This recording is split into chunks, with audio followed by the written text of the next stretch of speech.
Gutom na ako. Naghihintay kami sa mga tagubilin mo. Gusto kong gumawa ka ng pasta para sa akin sa unang round. Pasta? Sige. Lola, gumising ka. Gusto ni Apo ng pansit. Pansit? Oo, madali lang yan. Nakapagluto na ako ng spaghetti para sa kanya ng maraming beses, kaya walang mahirap doon. Lahat ayon sa klasikong resipe. Achoo. Oh, pasensya na. Harina ito. Ayos lang. Pasensya ulit. Gusto ko lang gumawa ng sarili kong spaghetti. Pagkatapos ng harina, gagamit ako ng itlog. Kaya ko pa nga mag-juggle ng mga ito. Aray! Oops, tama na. Patawad ulit. Akala ko laging magaling akong juggler. Kapag handa na ang masa, kailangan mo itong hatiin sa maliliit na bola at kulayan ng bawat isa ng tiyak na kulay. Pagkatapos niyan, sa tulong ng isang espesyal na makina, puputulin ko ang masa para gawing noodles mismo. Para magawa ito, kailangan mo lang maingat na scroll ang masa sa makina. Sa palagay ko, napakaganda ng kalalabasan at ang pinakamahalaga ay orihinal. Ang lahat ay magkakaroon ng simpleng noodles at magkakaroon ako ng spaghetti na parang bulaklak. Lola, kumusta ka? Ayos lang ang lahat! Palaging gusto ng apo ko ng ordinaryong spaghetti na may ketchup. Kaya bakit hindi ko siya alukin nito? Wednesday, anong ginagawa mo? Thing, kailangan ko ang iyong tulong. Ayaw kong magmukhang classic ang aking mga noodles. Sobrang nakaka-boring. Kung maglalagay ka ng kaunting itim na pangkulay, magiging perpekto ito. Magdadagdag din ako ng ketchup. Ito ay magiging parang dugo. Sa pamamagitan ng paraan, idaragdag ko rin ang mga marmoladang mata sa itaas upang ito ay kukumpleto sa komposisyon. Baby, handa ka na bang subukan at pumili ng panalo? Hindi ko alam kung saan magsisimula. Siguro ang unang susubukan ko ay ang klasikal na noodles ng Lola. Minahal ko ito mula pagkabata. Sa tingin ko, wala namang magbabago sa pagkakataong ito. Tulad ng inaasahan ko, masarap at simple. Ang noodles ni Enid ang susunod. Malalabas. Siyempre, hindi ka panipaniwalang maganda at napaka-cute. Ito ay tunay na obra maestra. Ayaw ko nga itong kainin. Nagdagdag din si Enid ng extra pasta. Sobrang kawangis nila ng pangil ng vampira, hindi ba? Nakakatakot. Hindi pa sila luto. Tuyo, hindi makain. Natira pa ang noodles ni Wednesday. Hindi masama. Okay. Ang una kong gustong subukan ay ang mata. Ito ba ay marmalade? Mahilig ako dito. Wednesday. Paano mo nalaman na bagay ang marmalade sa noodles? Parang sobrang astig nito. Uubusin ko ang masarap na noodles. Wala akong iiwan kahit patak ng sarsa sa plato. Sa tingin ko halata na kung sino ang panalo dito. Ama! Ang pinakamahusay na noodles ay ginawa ni Wednesday. Kumusta ito? Sinubukan ko rin. Wednesday! Itago mo na ngayon. Tigilan mo ang pananakot sa mga matandang babae. Baby, handa ka na bang bigyan kami ng bagong gawain? Oo, gusto ko ng cocktail. Kaya mo ba? Madali lang. Ito ang magiging pinakamahusay. Para sa'yo, syempre, Apo. Makakagawa ako ng mga cocktail at ngayon gagawin ko ito na hindi mo makakalimutan habang buhay. Ang base ng cocktail ay ang regular na Sprite. Kailangan itong ibuhos sa baso na napaka hindi karaniwan. Hugis! Ngayon, kailangan mong ilagay ang lihim na sangkap sa loob na magbibigay sa Sprite ng tamang kulay. Ito ay magiging berde. Bagay, tumakbo na kay Enid ngayon din at kumuha ng krema. Anong klaseng kamay ng demonyo iyan? Lumayo ka. Lola, huwag mong insultuhin ang aking katulong. Ginagawa lamang ng bagay ang sinasabi ko. Kailangan ko ng krema upang ibuhos ito sa cocktail at ilagay ang mga mata ng marmalade sa ibabaw. Katulad ng mga ito. Aminin ko. Marmalade ice ang paborito kong tamis. Mukha itong astig at hindi ka panipaniwalang masarap din. Kaunting pulang syrup ay hindi rin makakasakit. Ano ang hinihintay ko? Panahon na para magsimula rin akong gumawa ng cocktail. Tiyak na sulit simulan sa mga candy na marmalade. Upang magsimula, kailangan silang hatiin sa mga grupo ayon sa kulay. Handa na! Ngayon kailangan silang iayos ng patong-patong sa isang matangkad na baso. Tingnan mo lang kung gaano ito kaganda. Gamit ang hairdryer. Kailangan tunawin ang mga marmalade na ito para maging iisang malagkit na timpla. At ang huling hakbang ay whipped cream. Palagi nilang binibigyan ng mas presentableng hitsura ang mga inumin. Ang maliit na marmalade ay hindi rin magiging labis. Napakaganda. Mga magagandang dalaga, gumawa kayo ng maganda at masarap na mga cocktail. Pero hindi ninyo naisip ang kalusugan ng apo ko. Gagawa ako ng cocktail na pangunahing magiging kapaki-pakinabang. Ito ay binubuo ng iba't ibang gulay na ilalagay ko sa blender na ito. At mas marami ito, mas mabuti. Ang kailangan lang gawin ay ihalo lahat at tapos na. Anong amoy? Pangit. Tama yon. Arana! Magugustuhan ng apo ko ang pag-aalala ko para sa kanyang kalusugan. Tama ba yon? Panahon na para pumili ng panalo. Sa itsura, lahat ng cocktails ay magaganda. Ang cocktail ni Lola ang mukhang pinakapangkaraniwan. Kaya simulan natin ito. Ayoko. Sana mas masarap ito. O kakilakilabot. Hindi ko ito gusto, Lola. Ang susunod ay ang cocktail ni Enid. Mukhang mas masarap. Gustong-gusto ko ang whipped cream at napakarami nito dito. Hindi ko na kailangang inumin ang cocktail mo. Kailangan itong kainin gamit ang kutsara. Ang sarap. Tapos na ang cream. Ngayon ang tubo. Kakaiba. Bakit napakalapot ng cocktail? Imposibleng inumin ito. Paano ko ibibigay ang panalo sa isang cocktail na hindi ko pa natitikman? Tiyak na palalampasin ito. Miyerkules, aasahan ko. Susubukan ko agad ito. Sa wakas, masarap. Gustong-gusto kong inumin ang cocktail na ito ng regular dahil talagang masarap. Hindi ko talaga kayang huminto. At whipped cream sa ibabaw. At sino ang nagwagi? Well, malinaw na ngayon si Wednesday. Gumawa siya ng napaka-cool na cocktail. Congratulations! Apo, ano ang gagawin natin sa round na ito? Lola, napaka-simple. Gumawa ng salad para sa akin. Gusto ko ng magaan. Lettuce! Sige, ganyan na lang. Apo, ilang minuto lang at handa na ito. May salad ka. Kakapitas ko lang ng mga dahon para sa salad na ito. Yan mo ito yung mga imbatsin ng salad. Ang keso at crackers na ito ay gagamitin din. Mukhang alam ko rin ang resipe para sa Caesars, syempre. At huwag kalimutan ng mga kamatis. Sila ang magiging dekorasyon ng salad at ng lasa nito. At ito ay... handa na. Mosa inisip ko kung paano gawing hindi lang masarap, kundi pati na rin maganda ang salad. Babalik ako sa tema ng mga bulaklak at gagawa ng maliliit pero napaka-cute na bulaklak mula sa mga gulay. Magkakaroon din ako ng angkop na molds. Sa palagay ko, ito ay magandang ideya dahil mukhang totoong bouquet. At ito rin ay masarap na salad. Anong mga bulaklak? Nakakabagot. May kulang sa salad na madilim. Kahit ilang dahon ng basil halimbawa. Tuwang-tuwa ako sa bungo na ito. Kaya ito rin ang ilalagay sa plato. Dito ko ididikit ang ibang mga sangkap. Keso at ham. Ngayon, kailangan nating ibuhos ang ketchup sa buong bagay at ihain ito ng dalawang mata. Ang bungo ay nagsisimulang magmukhang mas kapanapanabik. Anong katakot-takot? Kung nakita ko ito sa ilaw sa gabi, mahuhulog ako sa takot. Okay, baby, subukan natin. Huray, sa wakas masarap na pagkain. Miyerkules, ano ang niluto mo sa pagkakataong ito? Anong katakot-takot? Hindi pa ako nakakakita ng ganong kakilakilabot na mga salad. Hindi ko ito makain kasi nakakatakot. Tingnan natin kung paano ako sorpresahin ng lola ko. Ang kanyang salad ay talagang kahawig ng Caesar. Ito ang salad na handa akong kainin kahit kailan. Ayokong tumigil. Gusto kong ubusin agad ang plato. Narito ang katotohanan sa masarap at malusog. Magiging di ka panipaniwalang malakas na ako ngayon. Pero bago iyon, susubukan ko ang mga bulaklak mula kay Enid. Puro gulay lang to, hindi masarap. Pero talagang gusto ko ang salad ni Lola. Binabati kita. Lola, huwag mo akong istorbohin. Handa na ang bata na magbigay ng gawain. Gusto ko ng donut para sa panghimagas. Magkakaroon ka ng donut. Gusto ko rin ng mga ito. Kaya ko rin itong lutuin. Naiisip ko kung gaano kabagot at katahimik ang magiging mga donut. Bakit nga ba? Sa pangkalahatan, ang mahalaga ay masarap sila. Hindi naman nila titingnan ang mga donut. Gagawa ako ng isang bagay na maliwanag muli. Mas malinaw, ang bawat isa sa aking mga donut ay magkakaroon ng sariling kulay. Karaniwan, gusto ng mga tao ang ganitong pamamaraan. Ay, ano yon? Huwag mong hawakan ako. Huwag mo akong isturbuhin sa pagluluto. Halos handa na ang mga donut ko. Natapos na ang bahagi ng trabaho. Panahon na para magdekorasyon. Siyempre, saan ba pupunta na walang syrup na dugo? Ay, ang totoo pulang syrup. Pero hindi iyon lahat. Sa tulong ng puting syrup, magdidisenyo ako ng mga sapot. Parang galing talaga ito sa cobweb ng gagamba.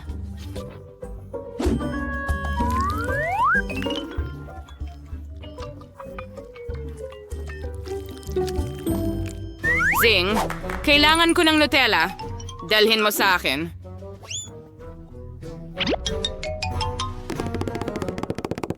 Magaling na trabaho. Hindi ko magagawa ito nang walang iyong tulong. Tignan mo ang aking mga paniki. Ang sombrero, hindi natin kailangan ito. Tignan mo ang napakaganda kong mga donut. Kakaiba! Ayaw ko ng mga bagay na ito. Gusto ko lang na maging orihinal at para maging mas masarap. Sisislin ko lang ng pulbos na asukal. Matutuwa ang apo ko. Handa na rin ang makukulay kong donuts. Ang gaganda nila.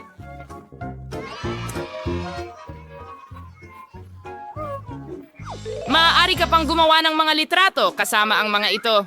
Astig, di ba? Pero hindi lang iyon. Sa mga donut na ito, perpekto na kasama ang sprinkles. Pero kailangan kong buksan ang garapon. Oops, may napatak sa bibig ko. Ang saya. Oh, baby, oras mo na para subukan. Oh, interesante. Oh, may ginawa na namang nakakatakot si Wednesday. Oh, pero mukhang masarap sila.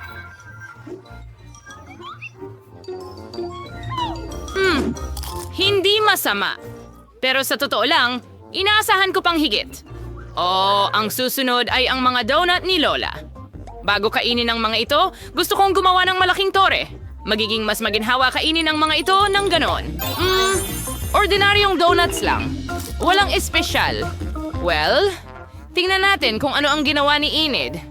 Wow! Ang kanyang mga donut ang pinakamalapit sa mga iginuhit ko. Oh, sobrang sarap na parang hindi totoo. Enid, kitang-kita, ikaw ang panalo.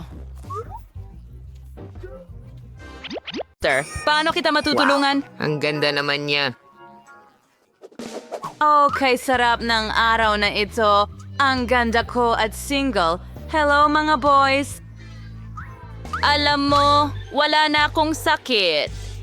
Bata at sariwa ako, lalo na para sa isang kasamahan sa kwarto na ganyan. Kalalang. Kaling kanslay pumunta pa rin bihayang sing kaibigan. March mo na mag-exhibitor winter, nasan siya? Nadapas siya. Sige, hahanapin ko na lang siya. Kamusta Dan? Kung tumawag sponsor na ipakita ko sa iyo ang isang bagay. Ano sa tingin mo? Oo, eto ang paborito mong mga hamster at lobo. Sana magustuhan mo sila. Makakatulong ito sa iyo na gumaling agad. Ano? Naku naman. Natigil ako sa pinakakawili-wiling bagay. Magpapatuloy akong kumanta sa telepono. Ang gandang araw nito sa trabaho. Tigilan mo na ang hayop. Nasa ospital tayo. Ate, bawal ang mga hayop dito. At kailangan mong ibigay sa akin ang kuneho. Ganun lang. At maghintay ka ng 1 taon. Kumusta ang problema mo? Ano? Bawal ang mga hayop. Anong gagawin ko kay Stevie, ang tapat kong aso? Siguro hindi ganong masakit ang braso ko. Pero hindi, masakit. Sige, mag-iisip tayo ng paraan ngayon. Oh, ang ideya. Pwede akong magkunwaring bulag. Tiyak na may papapasok si Stevie, ang mahal kong aso, na parang aso ng gabay. Dapat nating suriin ang Oh, pamamaraan. hindi ko makita. Hoy, bakit mo ako pinipigilan? Nagpasya ka bang atakihin ang bulag na tao? Oh, oo nga, bulag ka. Pwede kang dumaan. Oo, nakakahiya yon. Oh, ang bola ko. Oh, Stevie! Hindi! Masamang bata! Tama na, Stevie! Ikaw ay pupunta! Pupuntahan ko ito ngayon. Hinahabol kita, kaibigan ko, at mga matamis buwan na nang binhi! wala. Bakit kayo tumatakbo palayo sa akin? Pwede mo bang hawakan Hahabulin ito? kita kahit ano paman. 4 na paa na aso. Halika! Tumigil ka! Kaya hindi ka pala bulag? Lumabas ka ng ospital ko kasama ang aso mo? Kailangan nating maglinis ng kaunti. Magandang hapon. Mayroon ka bang sanggol? Ang cute! At mayroon akong kalansing para sa sanggol. Patingin nga sa kanya. Sandali, tulog siya. Nako. Oo, may aso ako doon. Pasensya na. Kailangan kong gawin ang mga gawain at natatakot akong mag-isa. Talaga bang imposible na lumakad kasama ang prinsesa ko? Naintindihan. Okay, hindi mo na kami makikita. Pero itatago ko ang laruan. Saan ka ipinadala? Sandali lang. Isang ginipig ba yan? Tigil. Ibalik mo dito dahil hindi mo pwedeng magdala ng hayop sa amin. Sorry. Pero hindi ako ang gumagawa ng mga patakaran. Babalik ito sa iyo kapag nasuri ka ng doktor. Paano hindi ito papayagan kasama ang mga hayop? Kailangan kong mag-isip ng paraan agad. Hindi ko kayang umalis nang wala ang aking mga cute na ipis. At kadalasan, sobrang nakagat na ang taong ito. Oh, binigyan niya ako ng ideya. Pwede kong itali ang bendas sa ulo ko at maglagay ng garapon ng mga ipis dito. Talagang papayagan ako ng nurse na dumaan dahil may malaking bukol ako. Nako, ang sakit. Sakit. Magandang hapon. Ano ang ikinababahala mo? Wow, sa cartoons ko lang nakita ang napakalaking bukol na ganun. Pasensya na. Pasok ka. Paano mo nagawa yon? Oh, ang sakit ng ulo ko. Hi, Lola. Sa tingin mo bomba ito? At naniwala ka? Ang galing talaga, hindi ba? Mga alaga ko sila, ipis. Ang cute nila, kaya hindi ko sila mawalay. Tinutulungan nila akong magpagaling. Lola, saan ka Bob. pupunta? Huwag kang umalis. Wala silang masamang ginagawa. Hello, Nars. Pumunta ako dito para sa isang benda at kasama ang aking kaibigan. Talaga bang hindi pwedeng magdala ng mga alaga? Anong bangungot? Kung alam ko lang, hindi na sana ako pumunta sa ospital ninyo. Ito ay nakakagalit. Ano? Hindi pwedeng isama ang mga hayop. Pero paano naman ang mga isda ko? Kailangan natin mag-isip ng paraan. Oo, tama. May naisip akong paraan. Ibubuhos ko ang mga isda mula sa aquarium sa drip. Tiyak na makakatawid sila sa mesa ng nurse.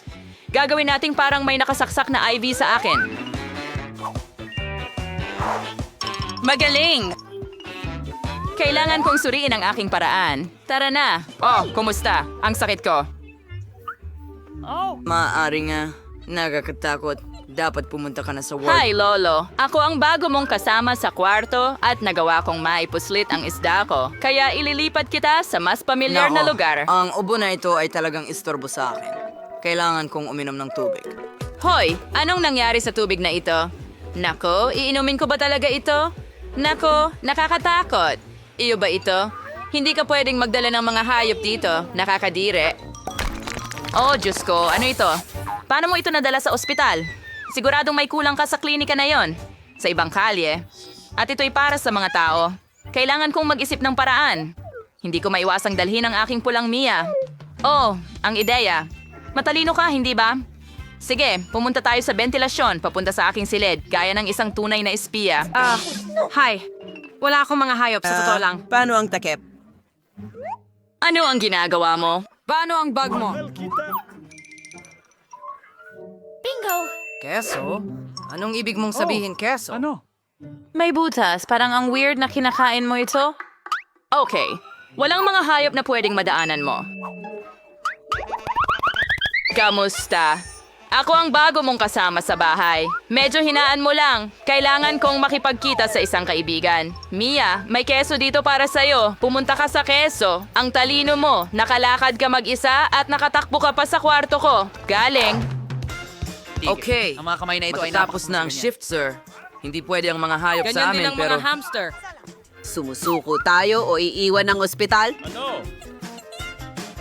Ano, hindi mo magawa gamit ang mga hayop? Anong bangungot? Kailangan kong makaisip ng paraan. Kailangan sumama sa akin si Lizzie. Oh, sa tingin ko dapat akong tulungan ng lokal na chef. O mas tamang sabihin, ang kariton niya na may mga kaldero ay siguradong makatutulong. Kaya ang kailangan mo lang gawin ay tahimik na kunin ang uniforme at kariton. Itatago ko ang kuhol dito, tatakpan ng lugaw ang lahat, at makakaalis na ako. Oh, ikaw na naman. Ano ang pagkain natin ngayon? Ano yon? Lugaw. Anong kasuklam-suklam? Kakain ako ng matatamis na pasensya. Nagtrabaho ako. Bakit hindi tayo kumain ng lugaw? Ihahain kita ng masarap na... Mga pamatamis na makakatulong sa mabilis mong paggaling. Ang pinakamabisang gamot at narito si Lizzie ko, sobrang miss na kita. Ang init naman. Saan ka pupunta, Pagong? Walang mga pagong sa ospital. Iyan ay bago. Well, ang pagong mo ay maghihintay sa'yo rito. Sige. Ano? Walang mga hayop na pinapayagan, pero hindi makakasurvive si Pascal ng 1 minuto na wala ako, hindi kami mapaghiwalay. Kailangan nating mag-isip ng paraan. Oo, tama. Pwede ko siyang itago sa ilalim ng mga accessories. Pascal, umupo ka lang sa ulo ko ng kalmado. Sige, boy. Tatakpan ka namin ng sombrero at itali ang scarf sa'yo, ganyan lang. Mabuti. Ngayon, maaari kong subukan na dalhin siya. Magpanggap tayo na mayroon akong tinatawag na ang temperatura ay 39 at siyam. Oh, hello Mr. Nurse. Kailangan ko ng tulong ng doktor sa kagyat na pangangailangan. Sige, pumasok ka na. Talagang walang iba kang kasama. Kahit na maraming iba't ibang tao ang sumubok na pumasok ng palihim ngayon. Laging huminto. May chameleon ka ba sa ulo mo? Umalis ka. O, bakit nila dinadala ang lahat ng ito sa aking shift? Magdadala ka rin ba ng elepante? Heto na. Narito na ang iyong padala. Salamat. Ngayon tingnan natin kung ano ang nilagay nila sa aking kahon. Ang pink na mop. Mahusay. Babagay ito sa akin para sa maglamorous na pagtanggal ng sapot sa paborito kong bahay. Ew, anong laking gagamba? Kung sana hindi lumabas ang uban sa ganitong takot. Oh! Anong ginawa mo, Kim? Oh, hindi. Astig! Ang vacuum cleaner ko ang tumulong sa akin. Linisin natin ang lahat ng sapot ng gagamba. At ano ang nilagay para sa akin? Oh, mga goma na guwantes. Astig! Ngayon tatanggalin na natin ang lahat ng basura mula sa hinaharap na bahay pangarap. Ibaba ang sapot. Mahusay. Mahusay na trabaho, Kim. Ano? Oh, oo. Alam ko na ako ay... Wow, bagay na bagay sa akin ang pink na carpet na ito. Pero kailangan ko ito para sa palitada ng bahay. Kaya heto ang stapler at uumpisahan natin sa bubong. Magpapatuloy sa mga dingding. Huwag kalimutang gumawa ng butas para sa bintana. Oh, perpekto. Idagdag natin ang umiikot na puso na ito. Sa tingin ko bagay sa akin ang kulay na ito. Kailangan ko ng gunting at hindi para sa buhok ko. Kailangan ko ito para sa bubong ng carpet ko. Gupitin lang natin ng kaunti dito at perpekto na. Oo. Mukha itong katawa-tawa. Oh, tingnan mo ang mga kahon ng Pringles. Alam ko na ang gagawin ko. Alam ko na may dahilan kung bakit kumakain ako ng Pringles buong buhay ko at nangongolekta ng mga lata na ito. Kailangan ko sila sa sandaling ito. Ilang Haribo marmalades sa mga bintana at Oreos naman sa bubong. Perfecto! Ang maliit na bandila dito. Ataray! Mia, halika na. Maging mas maingat. Sige. Oh, patawad. Nagpapabalon ako. Ang mga dilaw na bola na ito ay perpekto para sa pagdisenyo ng bago kong bahay. Kailangan ko lang palubuhin lahat ng mga balon na ito at siguro ay sapat na ito para sa bahay. Malapit na akong matapos. Oh, ang huli na. Mia, ayos ka lang ba? Ayos lang ako. Ayos. Mas gusto kong lagyan ng dekorasyon ang bahay ngayon.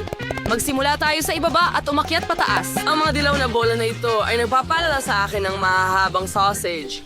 Ilagay natin ito sa itaas at tapos na tayo. Astig! Ang mga saging ay napakasarap, pero kailangan ko pa.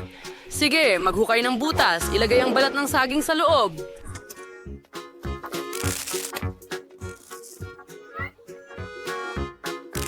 Ayos! Ngayon diligan na ang lahat at maghintay. Wow! Wow! Ang astig na puno! Huray! Tingnan mo ang napalago ko. At narito ang ilan sa mga paborito kong saging.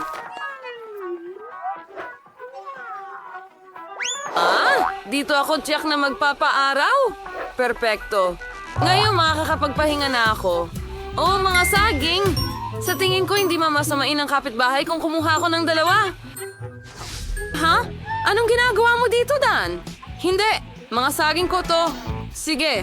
Fine. Kailangan nating agad na mag-isip ng magagawa natin sa bakuran. Tama. Meron akong makina dito. Kotse. Pero saan ko ito pwedeng ipaikot? Gagawa ako ng karera. Oo. Ilagay natin ito dito at tara na. Ang saya! Perfecto! Ayos lang. Ang mga lalaki ay talagang magkakamukha. Sige, may mas interesante ako rito. May maliit na set ng mga kasangkapan at parte ng aking duyan. Oh, maglalagay kami ng swing na katulad niyan. Astig akong bihasa sa gawaing kamay. Para ito sa unicorn ko dito. Perfecto! Ngayon isang maliit na mailbox. Ang cute nito. Wow. May cute na mailbox si Kim. Alam ko na ang gagawin ko ngayon. Pipintahan ko ng pula ang aking mga bulaklak at ilagay ito sa aking mailbox. Alam ko na ang gagawin ko. Hindi ko kailangan ng mailbox. May naisip ako, kilalanin ng Hipodog, siya ang magiging bantay ng aking mga sulat. Hello mga kaibigan. Ako si Postman Sam at narito ang inyong sulat. Napakaliwanag ng mailbox mo, miss. Narito ang iyong sulat. Magandang hapon, Ginoong Dan. May dala rin akong sulat para sa'yo. Sana ito... Kinagat ako! Kinagat ako! Ay, hindi ko gusto ang mailbox mo. Paalam! Oh, sinong nakatira dito? Pagkain? Kamusta magandang dalaga? Pasensya na. Medyo nakakahiya yun. Well, narito ang iyong sulat, Binibini, ng aking universo. Oh, salamat. Paalam! Kailangan ko nang umalis. Paalam! Hindi ko alam kung bakit. Pero hindi na ako natutuwa sa mga kotse. Tama. Wala pa akong nagagawa sa bahay. Kailangan nating gumawa ng dream room sa lalong madaling panahon. Ang empty dito. Kailangan ko talagang ng cool na bagay dito. Magsisimula ako sa mga dingding. Ang asul na pintura sa aking mga dingding ay babagay ng perpekto. Ngayon ipipinta ko ang lahat. Nako, gusto ko ang pagpipinta. Ang susunod na gagawin, tama, ang carpet. Ang malambot na mga basang lugar ay siguradong magmumukhang kamangha-mangha sa kwarto ng tunay na lalaki. Matigas na lalaki. At dito ko ilalagay ang mga laruan ko sa pader. Perpekto ito! Narito ang martilyo at ilang plaster. Oh, at isang cool na tao doon. Oh, hagi-wagi? Hindi makakasakit, tama? Perpekto! Tingnan mo itong sombrero mula sa Minecraft at itong baboy. Oh, kailangan ko ng bombang to dito. Oh. At magdagdag tayo ng mga modelo para sa hamster. Kilalanin ang aking maliit na hamster, si Pete. Makatitira siya sa akin. Ang upuan ay para sa akin din. At mukhang handa na ang lahat. Astig! Ngayon, maaari kang mag-relax at mag-enjoy kasama ang aking maliit na kaibigan. Nagdadala siya ng swerte sa akin sa mga laro. Mayroon akong totoong kwarto ng pangarap. Ang saya ko! Grabe! Ang astig!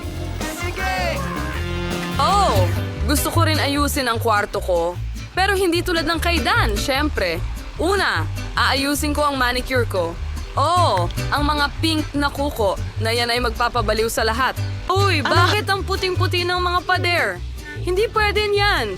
Ay, kailangan ng agarang pink na puso. Pinturahan natin ang mga puso. Ah, perfecto, di ba? Ikaw rin. Ayos. Oh, ang perpektong pink na kwarto ko. Pero ang sahig, hindi pa ito pink. Lagyan natin ng alpombra. Ilang ulap sa mga dingding. Ilang labi bilang ilaw. Oh, mahusay! Ito ay isang pink na giraffe na may napakahabang mga braso. Ilagay natin siya dito. Ngayon, ang orihinal kong pagpipinta doon. Mahusay!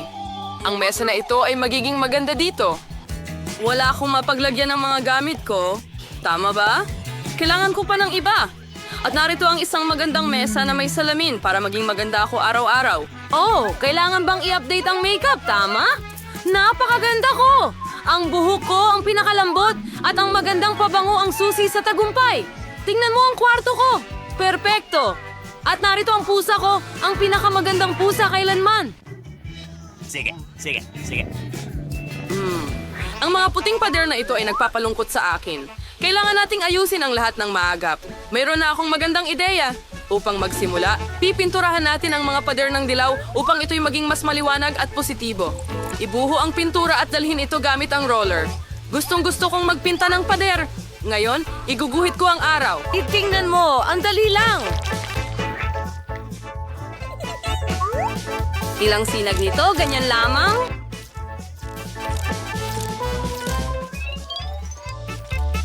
Magaling! Pinturahan ka rin natin. Perpekto! Dilaw na lahat ng dingding. Ayos. Pero tingnan mo ang sahig. Kailangan pa ng buhangin. Para akong nasa tabing dagat. Ang galing! Dagdagan pa natin. Perpekto!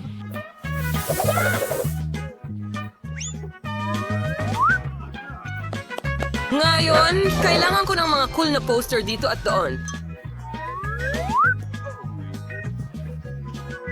Ay, Ducky!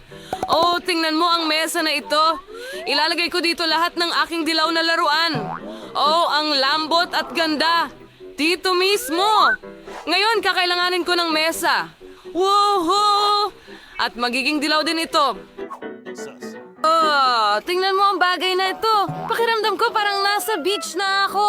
Oh, perfecto! Ang ukulele ko, para makakanta ko ng mga awitin ko. Ilagay natin ito dyan. Ilang garland. Perfecto! At isang litrato ng cute kong maliit na aso. Gustong-gusto ko ang mga corgi. Halika dito, aking munting bata. Oh, ang cute mo. Kumanta ka kasama ko. Halika, sabayan mo ako. Isulat sa mga komento kung alin ang pinakagusto mo.